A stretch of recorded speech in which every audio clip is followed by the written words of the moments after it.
সব গল্পের শেষ থাকে না, কিছু গল্প শুধু থেকেই যায়।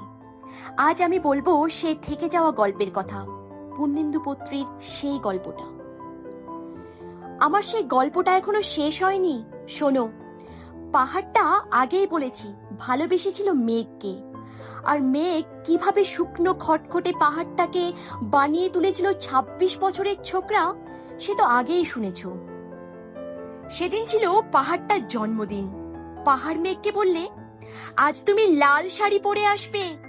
মেঘ পাহাড়কে বললে, আজ তোমাকে স্নান করিয়ে দেব চন্দন জলে। ভালোবাসলে নারীরা হয়ে যায় নরম নদী, পুরুষেরা জ্বলন্ত কাঠ। সেভাবেই মেঘ ছিল পাহাড়ের আলিঙ্গনের আগুনে, পাহাড় ছিল মেঘের ঢেউ জলে।